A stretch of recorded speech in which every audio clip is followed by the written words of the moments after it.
I'd like you to come on into a deeper, a darker corner of the study in which Janet Lang and I are writing the Armageddon letters. It has to do with our fears of what certain reactions might be to the book. Now, we've written books in the past, and you always have, as an author, you always have to think about some array of reviews that you might get. If you're going out on a book tour, you go to different audiences, and people, you sort of try to imagine like what questions they might ask, or if people are really upset, what they might accuse you of, that sort of thing. Well, here, this one is just loaded with possibilities that are kind of awesome to contemplate. First of all, it involves Kennedy. There are an amazing number of people out there, and I guess you'll have to take this on faith right now, but you wait until this book comes out, The Armageddon Letters by Blight and Lang, and then you go into the web and you will find an amazing number of people talking about the assassination of President Kennedy. I don't want to go into what connections they might make, but you will find out that this is a place where very strange people congregate in virtual space. Very strange people with a lot of really, really different theories about Kennedy. Castro. There's never been a more fractious or controversial person in U.S. history than Fidel Castro. Our policy, the U.S. policy toward Cuba, basically there are two groups. One is we've been way too hard on Cuba, and one is we haven't been nearly hard enough on Cuba. And that includes the missile crisis. We should have bombed the hell out of him. He's technically still alive. His brother's running the country.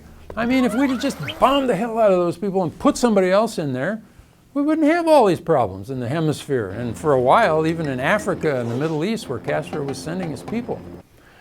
On the other hand, there are people who say, oh, that's why Castro's the way he is. We keep threatening him. He keeps being a hero to his own people. And as long as we keep threatening, then the regime, whether he's running it or not, but the communist regime in Cuba, it'll be fine. It'll have lots of legitimacy because people are going to think, well, we better hunker down here and pull together behind this regime because, the Americans might invade us again.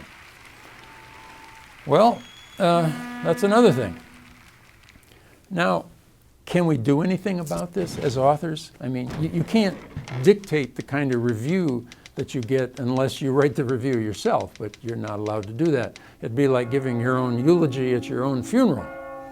All you're allowed to do is put your epitaph on the tombstone, but you can't give a speech at the tombstone lauding your traits and dealing with your detractors. Well, you can't do that. That's for other people to do.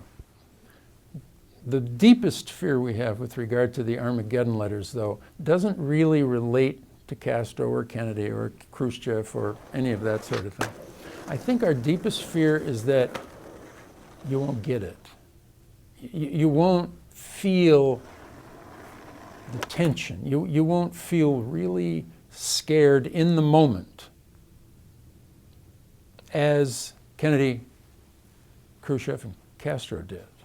And if you don't get that part of it from a combination of our book, films, the blogs, the Armageddon blogs by these three characters, if you don't get that somehow out of all this, then I think we're probably not going to be happy that we got involved in this.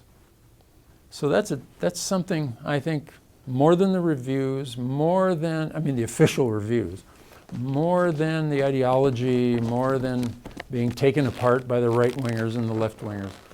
I think our deepest fear, since we're trying to go right past all that crowd, is that you out there who don't identify with any of this stuff, it just doesn't quite register. I have to also say that every time we turn our computers on in the morning and we start reading that stuff, that you might, if you were there, you might detect just a little bit of nervousness, that we didn't accomplish our main objective, which is to reach out and pull you into this to an extent that you actually become deeply concerned now about something that happened way back when.